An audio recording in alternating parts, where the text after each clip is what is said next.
આજે હીરાબાગ પીપી સવાણીમાં આપનું હાર્દિક સ્વાગત છે। મારું નામ છે સિરોયા જલ્પા। હું આજે તમને પાઠ 6 ગુપ્તયુગ અને અન્ય શાસકો વિશેની માહિતી આપીશ। સૌપ્રથમ આ પાઠમાં તેની સ્ટોરી વિશે હું તમને જણાવીશ, મીન્સ કે કયા કયા વ્યક્તિનું શું મહત્વ છે એ તમને આ ઇતિહાસ પરથી સમજ પડશે, બરાબર। તો આ પાઠમાં ગુપ્તયુગ અને અન્ય શાસકોમાં ચંદ્રગુપ્ત પહેલો, ચંદ્રગુપ્ત બીજો, સ્કંદગુપ્ત, સમ્રાટ સમુદ્રગુપ્ત અને આવા ઘણા બધા લોકો વિશેની માહિતી તમને આપીશ। તે પછી ગુપ્તયુગનું શાસન વ્યવસ્થા કઈ રીતની છે, તો ધાર્મિક ક્ષેત્રે, રાજકીય ક્ષેત્રે, આર્થિક ક્ષેત્રે શું મહત્વ છે તેના વિશે પણ હું તમને માહિતી બધું આપીશ। બીજું એ કે આ ગુપ્ત યુગમાં ધાર્મિક, રાજકીય, સાંસ્કૃતિક ઉપરાંત કે એવી વૈજ્ઞાનિક પણ ઘણી બધી માહિતી પણ મળી રહી છે તમને આ પાઠમાં। ઓકે, તો ધ્યાનથી આ પાઠનું સમજજો, બરાબર। તો સૌપ્રથમ હું તમને પ્રસ્તાવના વિશે સમજાવીશ કે ઈસુની 3જી સદીમાં મગધમાં પ્રભાવશાળી ગુપ્ત વંશની સત્તા સ્થપાઈ હતી। ગુપ્ત યુગે ભારતમાં રાજકીય એકતા, શાંતિ અને સુરક્ષા સ્થાપી હતી। તેનાથી અપૂર્વ સમૃદ્ધિ આવી। આથી ગુપ્ત યુગને ભારતનો સુવર્ણ યુગ કહેવામાં આવે છે, બરાબર, જેની પ્રશંસા વિદેશી મુસાફરોએ કરી છે। ગુપ્ત યુગનો સુવર્ણ યુગ ઘણે અંશે ગુપ્ત સમ્રાટોનું સર્જન થયું હતું। આ રીતે એની પ્રસ્તાવના છે। તો હવે આવે છે ચંદ્રગુપ્ત પહેલો। મગધના સામ્રાજ્યમાં શ્રી ગુપ્ત વંશનો સ્થાપક હતો। તેના પુત્રનું નામ ઘટોત્કચ ગુપ્ત હતું। ઘટોત્કચ ગુપ્તના અનુગામી રાજા તરીકે ચંદ્રગુપ્ત પ્રથમ ઈસવીસન 319માં પાટલીપુત્ર ગાદીએ આવ્યો હતો। તેણે શક્તિશાળી લીછવી જાતિની કન્યા કુમારદેવી સાથે લગ્ન કર્યા હતા। લીછવીઓની સહાયથી તેણે મગધના રાજ્યનો વિસ્તાર પણ વધાર્યો હતો।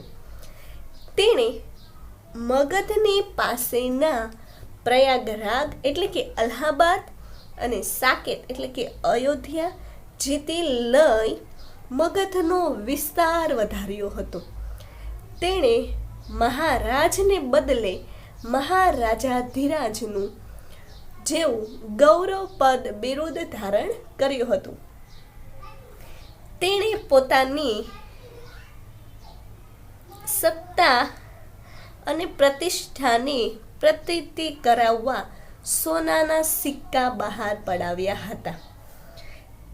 તેનો રાજ્ય વિસ્તાર પણ થયો, એટલે મીન્સ કે રાજ્યાભિષેક થયો ત્યારથી જ તેણે ગુપ્ત સંવંતની શરૂઆત કરાવી હતી। સૌરાષ્ટ્રના વલ્લભી રાજ્યના શાસકોએ આ ગુપ્ત સંવંત સ્વીકાર કર્યો હતો। ગુપ્ત સંવંતના આરંભના કારણે હિંદના ઇતિહાસમાં કાળ ગણના અને કાળક્રમ અનુસાર ઐતિહાસિક બનાવોની ગોઠવણી શક્ય બની હતી। તો આ હતું ચંદ્રગુપ્ત પહેલો, બરાબર। હવે આવે છે સમ્રાટ ચંદ્રગુપ્ત બીજો।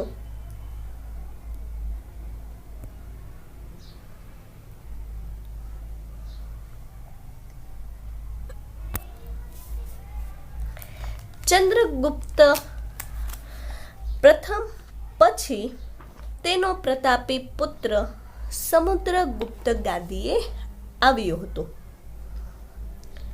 સમુદ્રગુપ્તના સમયની માહિતી પ્રયાગરાજના સ્તંભલેખ અને સિક્કાઓમાંથી મળે છે. આ પ્રસ્તે રાજકવિ હરિશને રચી છે. તેણે ખૂબ જ ઓછા સમયમાં ઉત્તર ભારતના મોટા ભાગના રાજ્યોથી માંડી અફઘાનિસ્તાનના કુષાણ શાસન તંત્ર સુધી તેની વિજય યાત્રા કરી હતી. લગભગ 12 જેટલા રાજાઓને એને હરાવ્યા હતા.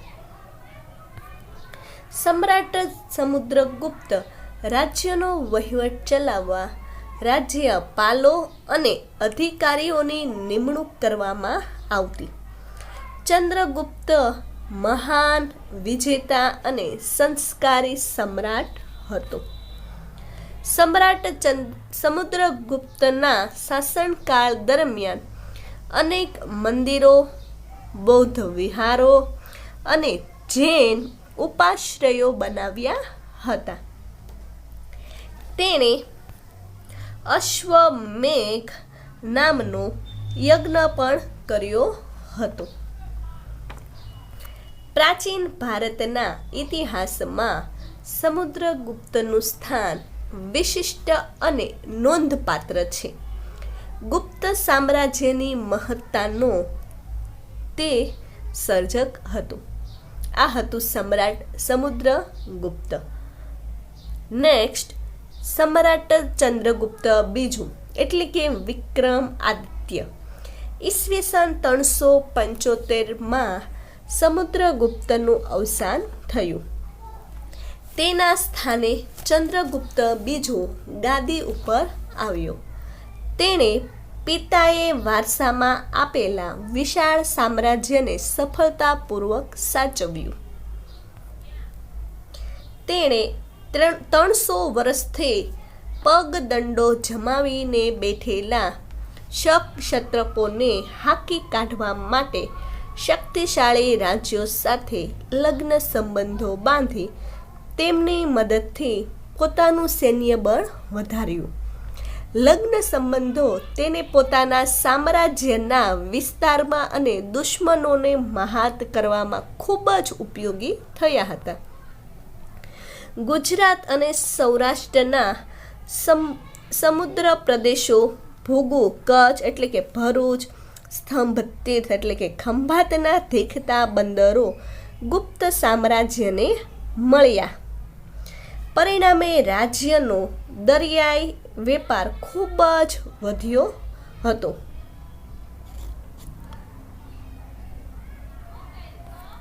ચંદ્રગુપ્ત દ્વિતીયના સમયમાં આવેલા ચીની યાત્રાળુ ફાહિયાને ગુપ્ત રાજ્ય વહીવટના અને ગુપ્ત સામ્રાજ્યની સમૃદ્ધિના વખાણ કર્યા હતા. ચંદ્રગુપ્ત બીજું વૈષ્ણવી ધર્મી હોવા છતાં અન્ય ધર્મો પ્રત્યે ખૂબ જ આદરભાવ ધરાવતો હતો અને તેના સેનાપતિ આમકારદેવ બૌદ્ધ ધર્મો અને રાજ્યમંત્રી વરસેન શૈવ ધર્મી હતો. રાજધાની પાટલીપુત્રમાં પણ અનેક બૌદ્ધ મઠો પણ આવેલા છે.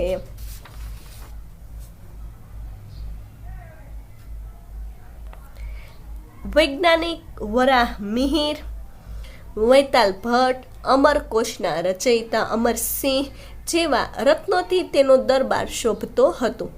તેના સમયમાં શિલ્પ, સ્થાપત્ય અને ચિત્રકલાનો સુંદર એવો વિકાસ થયો હતો. તેણે લગભગ ઈસવીસન તેની રાજધાની પાટલીપુત્રમાં અનેક બૌદ્ધ મઠો બંધાવ્યા હતા. લગભગ ઈસવીસન 414ના અરસામાં મહાન સમ્રાટ ચંદ્રગુપ્ત વિક્રમાદિત્યનું અવસાન થયું હતું. તો આ હતું વિક્રમાદિત્યનું. હવે નેક્સ્ટ, કુમારગુપ્ત પહેલો. ચંદ્રગુપ્ત બીજાના અવસાન પછી તેનો પ્રતાપી પુત્ર કુમારગુપ્ત પહેલો ગાદીએ આવ્યો હતો. તેનો શાસનકાળ શાંતિ અને સમૃદ્ધિનો યુગ હતો. તેણે વિશાળ સામ્રાજ્યને જાળવી રાખ્યું હતું. તેના સમયમાં પુષ્યમિત્ર જાતિના લોકોએ બળવો પણ કર્યો હતો. આ બળવાને તેના પુત્ર સ્કંદગુપ્તે તરત જ શમાવી દીધો હતો. નાલંદાની પ્રસિદ્ધ બૌદ્ધ વિદ્યાપીઠ તેના સમયમાં સ્થપાઈ હતી. અજંતાની કેટલીક ગુફાઓ પણ તેના સમયમાં તૈયાર થઈ હતી. હવે આવે છે સ્કંદગુપ્ત. કુમારગુપ્ત પહેલા પછી તેના વીરપુત્ર સ્કંદગુપ્ત ગાદી પર બેઠો.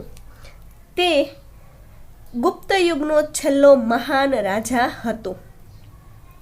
ગિરનારના અભિલેખમાં જણાવ્યા પ્રમાણે તે શાસનકાળમાં શરૂઆતના વર્ષોમાં હુણોને પણ એને હરાવ્યા હતા. હુણો સાથેની લડાઈમાં પુષ્કળ દ્રવ્ય વપરાઈ ગયું. પરિણામે ગુપ્ત સામ્રાજ્યની આર્થિક સંપત્તિમાં શું આવી હતી? ઓટ આવી હતી. કુમાર ગુપ્ત યુગની શાસન વ્યવસ્થામાં 3 ભાગમાં વહેંચાયેલી છે: કેન્દ્રીય, પ્રાંતીય અને સ્થાનિક. તો સૌ પ્રથમ આવે છે પહેલું કેન્દ્રીય શાસન વ્યવસ્થા. ગુપ્ત શાસન તંત્રમાં સમ્રાટ વહીવટી તંત્રના કેન્દ્ર સ્થાને હતા. વહીવટ તંત્રમાં મુખ્ય સેનાપતિ મહાબલાધિકૃત, વિદેશ મંત્રી મહાસંધિ વિગ્રહક, મહેલો અને દ્વારોના રક્ષકોના વડા મહાપ્રતિહાર કહેવામાં આવતા હતા.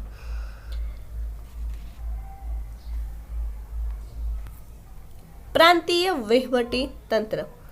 પ્રાંતના વડા તરીકે મોટે ભાગે રાજકુમારને મૂકવામાં આવતા હતા. કુમારા માત્ય અને આયુક્ત પ્રાંતના મુખ્ય ભૂમિકા ભજવતા. પ્રાંતને ભુક્તિ પણ કહેવામાં આવતું, જેના વડા પ્રાદેશિક હતા. પ્રાંતને જિલ્લામાં વહેંચવામાં આવતું. જિલ્લાને વિષય કહેવામાં આવતું. સ્થાનિક વહીવટી તંત્ર. ગ્રામ કક્ષાએ સમિતિ બનાવવામાં આવતી, જેમાં વડીલો, ગામના મુખી અને અગત્યના વયસ્ક નાગરિકોનો સમાવેશ કરવામાં આવતો હતો.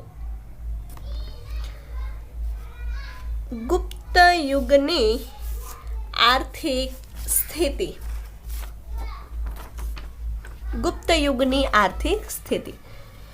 ગુપ્ત યુગ આર્થિક પરિસ્થિતિમાં ભારતનું સુવર્ણ યુગ હતું. ખેતી, આંતરરાષ્ટ્રીય વેપાર, આંતરિક વેપાર ખૂબ જ વિકસ્યો હતો. વિશિષ્ટ ખેત પદ્ધતિમાં વાર્ષિક, ત્રિવાર્ષિક અને પંચવાર્ષિક ખેત પદ્ધતિઓ જોવા મળે છે. ઉત્તર ભારતમાં, ગુજરાતમાં અને સિંધમાં કપાસનો પાક અને બંગાળમાં રેશમનું ઉત્પાદન થતું હતું. દક્ષિણ ભારતમાં મરી મસાલા, રેશમ અને કપાસનો પણ વિકાસ થયો હતો. ધાર્મિક સ્થિતિ. ગુપ્ત યુગમાં હિન્દુ ધર્મ અને સંસ્કૃતિ પૂર્ણ કલાએ ખીલેલી જોવા મળે છે. ગુપ્ત સમ્રાટો વૈષ્ણવ ધર્મને રાજ્ય ધર્મનો દરજ્જો આપતા. પરિણામે વૈષ્ણવ તેમજ અવતારો શ્રી રામ અને કૃષ્ણના આ સમયમાં મહદઅંશે પૂંજાતા.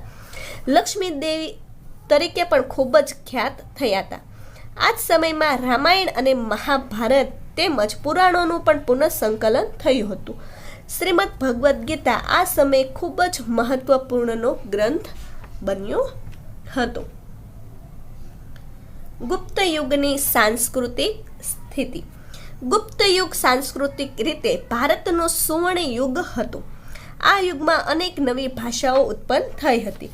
કાલિદાસ, કંદસ્વામી, હરિસ્વામી અને રાણી વિજયા તથા આર્યસુર આ સમયના મહત્વના સાહિત્યકાર હતા. આ સર્વમાં કાલિદાસ સર્વશ્રેષ્ઠ હતા. કાલિદાસને ભારતના શેક્સપિયર કહેવામાં આવે છે. તેમણે ભારતીય મહાકાવ્યોની કથાસ્તુ લઈ અભિજ્ઞાન શાકુંતલમ, રઘુવંશમ અને મેઘદૂતમ જેવા મહાકાવ્યોની રચના કરી. ગુપ્ત યુગ એ મંદિર સ્થાપત્યની રચનાનો યુગ હતો.